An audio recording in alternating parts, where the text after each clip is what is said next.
Yesterday, Sayadaw spoke about how the round of kilesas, the round of deeds, and the round of results, kilesa vata, kama vata, and vipaka vata, these three forms of human suffering are connected. And if one doesn't practice the method of satipatthana until a satisfactory level, these three rounds continue to revolve. And he also spoke about how these three rounds come to a halt due to the practice of satipatthana, that is, due to developing the Eightfold Path, the group of sila, samadhi, and panya, these three sections of the Eightfold Path. Sayadaw described how if we develop the Eightfold Path, then the rounds of suffering stop.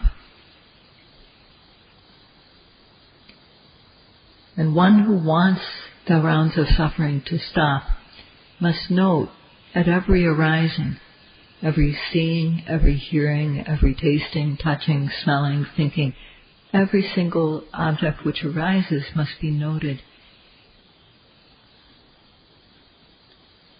In one noting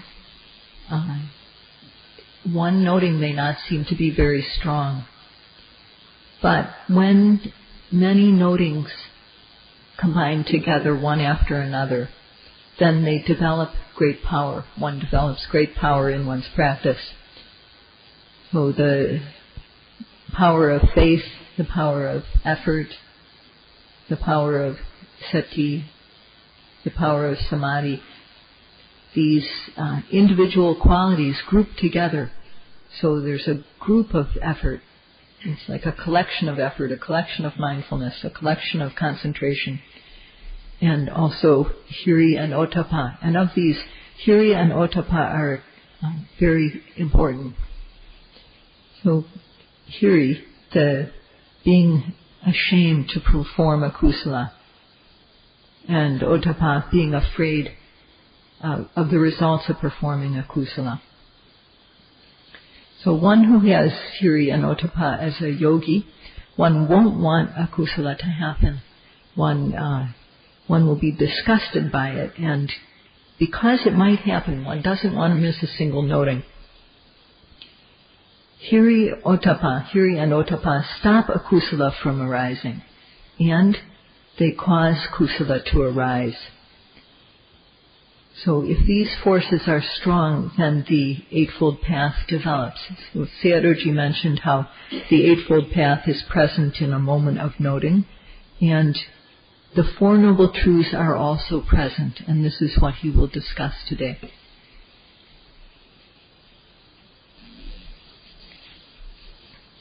Magga means road or path. And if we say that there's a road, what we mean is that there's a path or a road that's been broken so that we can travel on. It's something that we can travel. And the one who broke the road of the practice for us is the Buddha.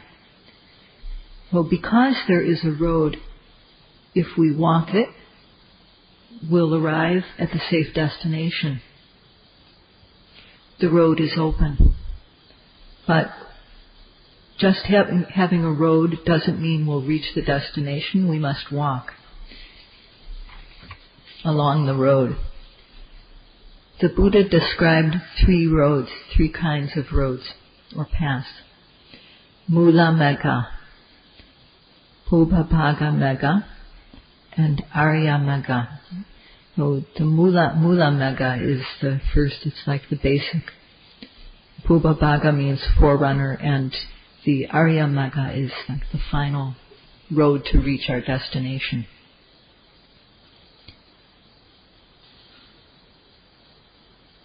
If we develop the path, then the rounds of suffering will end.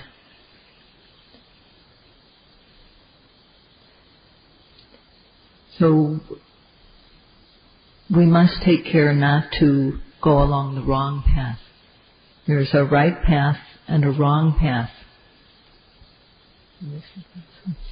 So the mula magga, the root path, the basic path, is the understanding that if we do good, we will get good results.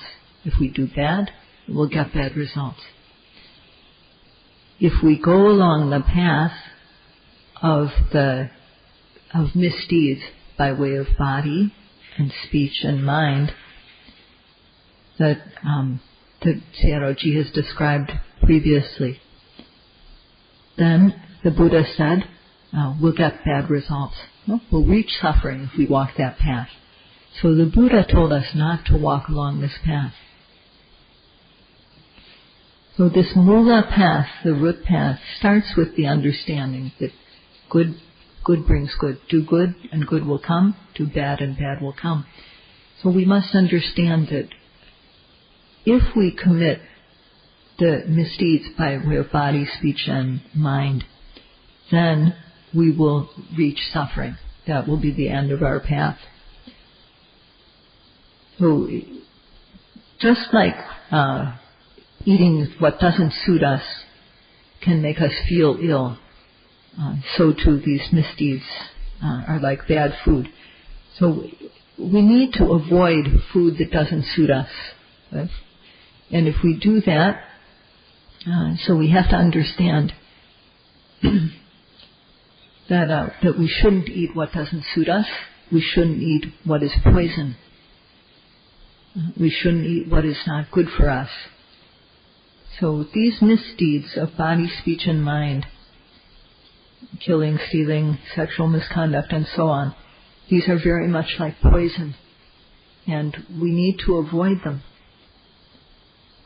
because they'll bring us suffering. Instead, we have to eat what's good for us, what's nutritious, what has plenty of things that will support our body and mind, and we have to eat regularly. So these are the 10 sutaritas, the 10 good deeds of body, speech and mind. And if we do these, we'll get good results. To the extent that we can perform these 10 good deeds, to that extent we'll get good results. This is what the Buddha pointed out. We should avoid bad deeds and do good deeds.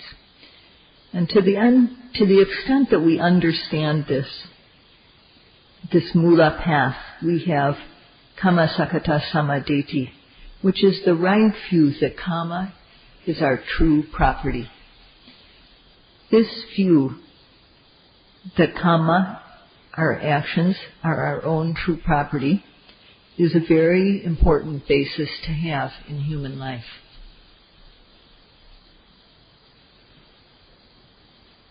The knowledge that good brings good and bad brings bad is a small piece of knowledge in which we should have faith.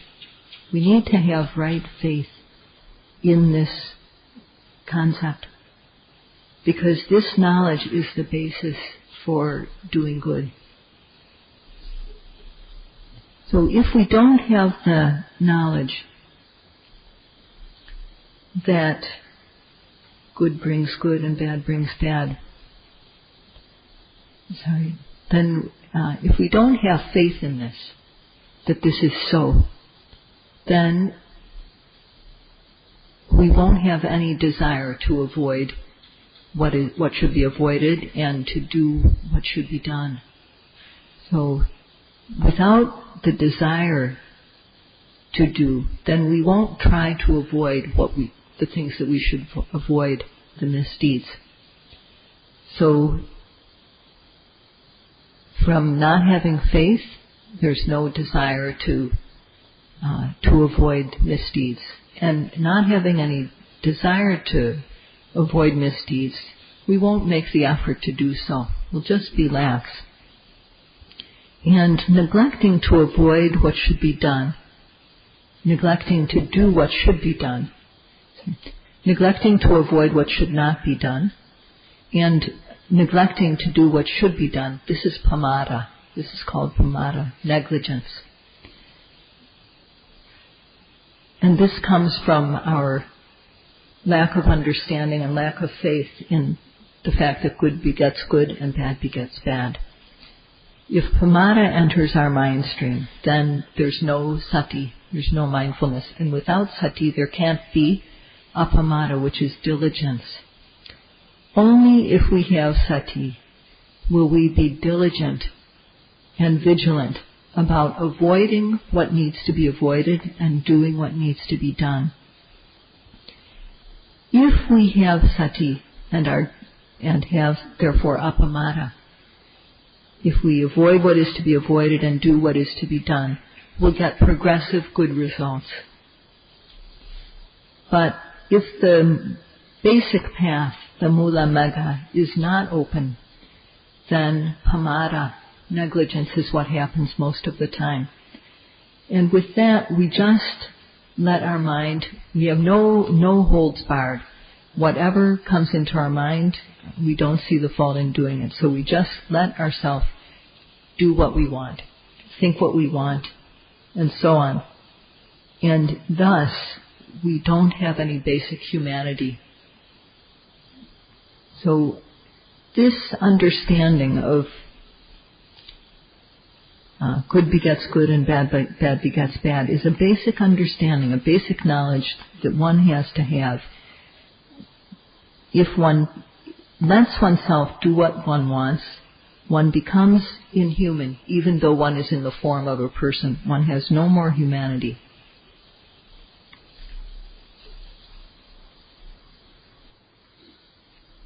The understanding of kama sakata samaditi, that kama is our own true property, is like a junction in the road. It's a junction on the mula, the root path. So there are three junctions that we can encounter in life, and this is the first junction, and it's the junction where the path of kama, where we can turn onto the path of kama. If we have the view of kama sakata samaditi, then we can follow the kama path. So there's three roads, potential roads: the path of kama, the path of jhana, and the path of jnana, or knowledge. Okay, so here traveling on the kama path, we understand that good deeds are good to do and bad deeds are bad to do. So we do good deeds like dana, giving as much as we can, and keep sila, and we respect those who are worthy of respect our elders and teachers, and we help others when they need it, and we share the merits of our actions, and we listen to Dhamma talks. These are all things that fall under the category of kama, of the kama path, the path of kama. So to the extent that we perform these types of actions, to that extent we will be reborn in the human or the deva realms. So this is due to our rebirth in the human and deva realms is due to following the path of kama. And this kama path will take us this far, but no farther.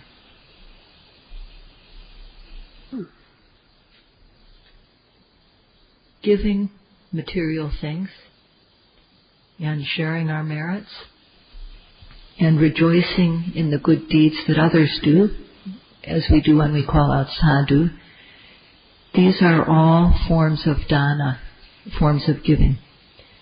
And giving gives us bhoga sampatti, or basically wealth. It will give us wealth. Sila, not harming others, respecting our elders, respecting those who are worthy of respect, helping others, and in general controlling oneself so that one refrains from harming others. All these actions, actually keeping sila, respecting others, helping others, those things come under the category of sila. morality, and they bring bhava sampati, or good life. They bring us birth in the human and deva realms.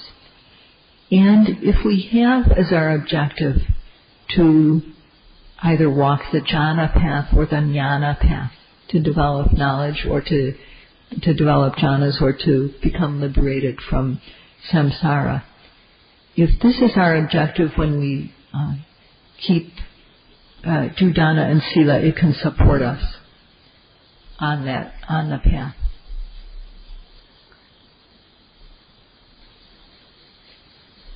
The jhana path, the path of jhanas, is a branch of the Kammasakata Samadhi path.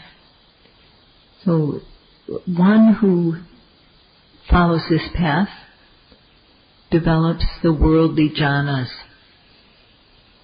Jhanas are absorption of the mind on a single object. And since this is not a retreat for practicing the jhanas, Sayadawji is not going to expand on this topic. But what we need to know is that with the jhanas, we focus the mind on a single conceptual object in order to develop the jhanas. And this is called samatha. It's also called aramanupani jhana. And it's also called samatha jhana. The result of developing the worldly jhanas is rebirth in the Brahma realms. The Brahma realms, there's three kinds. One is has mind and body, very fine material body. And another type is mind only. And a third type is physicality only. There's these three types of Brahma realms. And according to the practitioner's aim, if one develops these jhanas, one reaches the relevant realms.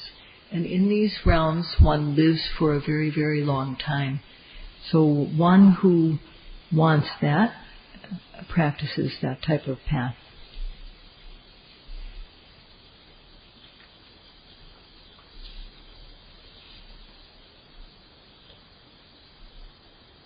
The jhanas, the first jhana, second jhana, third jhana, fourth jhana, in these, samadhi is very, very good, very powerful.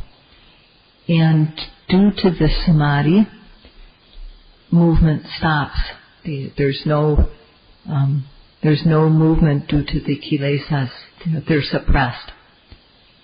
So some practitioners can stay in a jhanic state for an hour, a day, a week. Some people can stay in these states for a very, very long time. And during the jhana, it's very quiet, still, and there's no movement due to the kilesas. And what it's like is cryogenics, which is a scientific method by which the temperature of something is lowered to an extremely cold degree, so that in that state the molecules move very, very slowly, and so things can be stored for a long time if they're frozen like this with cryogenics.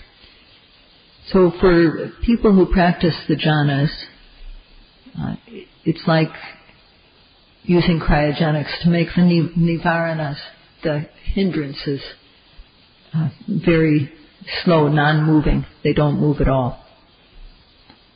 So, and that, therefore, one can stay a long time. The Brahmas live a very long time due to this.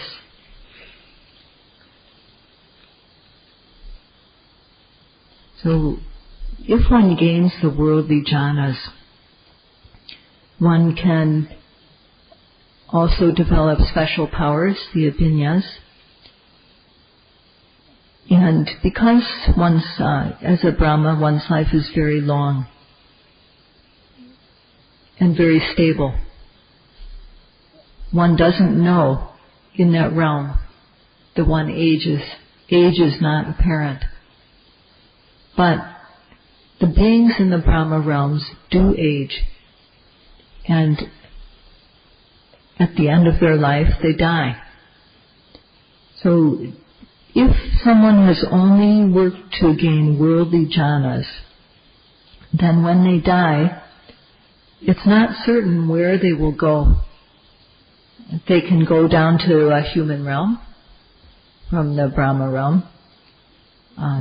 If they don't have the karma to go to another Brahma realm, then they can go to the human realm. So what that shows is that the path of worldly jhanas is not certain. Eventually, it's the state that we fall from. So one has to walk the path of knowledge to learn the Four Noble Truths in order to gain release from the round of suffering. So one has to walk the path of knowledge to discern the truth of suffering and to dispel its cause, to reach the cessation of suffering and to develop the path leading to that. This is what we do on the path of knowledge. So one can't understand the Four Noble Truths through the jhanic path. One has to follow the path of knowledge, the path of Vipassana. So in the path of Vipassana, there's a worldly portion and a super-mundane portion. In Pali, there's the Pubhabhaga Mega, the forerunner path, the preliminary path, and the Arya Mega, the noble path. So first of all, Sayadaw will talk about the path of Vipassana. When we're walking the path of Kammasakata Samadhi and we turn onto the Vipassana path, the first thing that we do is when the rising arises, we aim with effort to know with sustained mindfulness when the rising arises. And when the falling arises, we make effort and we aim so that we can know with sustained mindfulness. Sitting, standing, lying, walking, seeing, hearing, touching, tasting, smelling, opening the eyes, closing the eyes. When the object arises, we make effort and we aim so that we can note the arising object, whatever it is, with sustained mindfulness. When we do this enough, the mind falls collectedly on the object, sati falls on the object, and samadhi develops. Due to this, there's no movement of the mind due to lobha, greed, dosa, anger, and moha, delusion. This is the first benefit that walking the Vipassana path brings us. If our mind is clean, then it's stable with samadhi, and there's no movement due to anger or greed. So the mind falls collectedly on the object. And due to that, we start to develop knowledge. We discern physicality, rupa, and mentality, nama. And if we continue to observe, we see how they are related due to cause and effect in various ways, many, many ways. And continuing to observe, we see that the old is continually being replaced with the new. There's objects arising ever anew. Nothing lasts. So we see that what arises is not permanent. What we experience is not permanent. It doesn't last. It arises and it passes away. If something does that, we see that it's not good. Something that passes away is not good. And we also see in this process there's no self to be found, and there's no creator that's directing the process. So one knows these characteristics of phenomenon, that our experience is impermanent, suffering, and not self. This is the development of Vipassana knowledge due to following the Vipassana path. We see the characteristics of phenomenon, the impermanent nature, the suffering nature, and the selfless nature of all phenomenon, of all compound phenomenon. And this is the path of Vipassana that we've arrived on. And every arising object is the truth of suffering. As the yogis are doing now, walking the worldly path of Vipassana, the Pubbabhaga Mega, walking straight along the path of Vipassana, observing whatever arises with aim and effort. And as we see the three characteristics, the characteristic of impermanence, suffering, and selflessness, we know the truth of suffering in each noting. So if we don't know the truth of suffering in each noting, if we don't know, we will crave, we will thirst for experience. But because we know, because we're practicing Satipatthana, we know, and therefore there's no thirst, no craving for the objects. Just like when light arises, darkness automatically disappears. When we know, when knowledge is present, ignorance is dispelled, and therefore there's no craving. So this dispelling craving is dispelling the cause of suffering, the truth of the cause. Samudaya Sacha, we are dispelling it.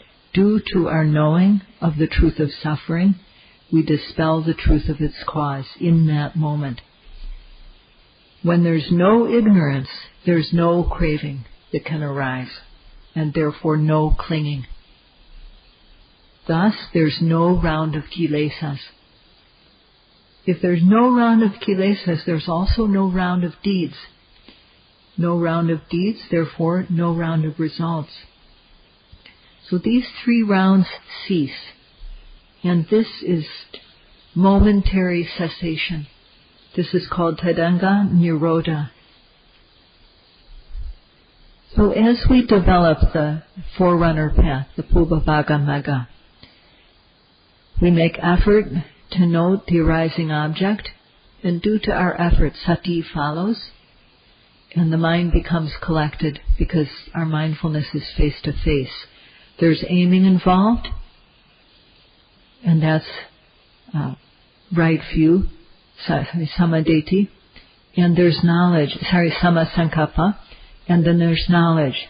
So these are the three effort, sati and samadhi, are the three parts of the samadhi path, and aiming and knowledge are the two parts of the panya part of the path, the wisdom part. And sila is also present because we have the intention to not to transgress should an opportunity come up, or because we have restraint of our faculties. So with all these factors combined, this adds up to the Eightfold Path. And this is the worldly path of Vipassana. It's also called the Pubbabhaga Mega, the forerunner path, and it's also called the Vipassana path. So we discern, dispel, arrive, and develop. Discern the truth of suffering, therefore dispel its cause, arrive at cessation, and develop the Eightfold Path. And see the truth of suffering, and the other truths are and the other truths are also known. So just by seeing the one truth of suffering, all the other truths are known. Every time we aim with effort at the arising object and have mindfulness, samadhi, we know, in every noting we know the truth of suffering, dispel its cause, arrive at cessation, and develop the Eightfold Path. Therefore, every single noting we gain a profit, and every time we miss a noting, we have a loss. So Sayadaw urges us very, very seriously to make effort and aim according to the Satipatthana path in each moment, whatever object arises, so that you can develop the Eightfold Path, know the truth of suffering, dispel its cause, arrive at the cessation, and develop the Eightfold Path in every moment of practicing. That's all for tonight. Sadhu, sadhu.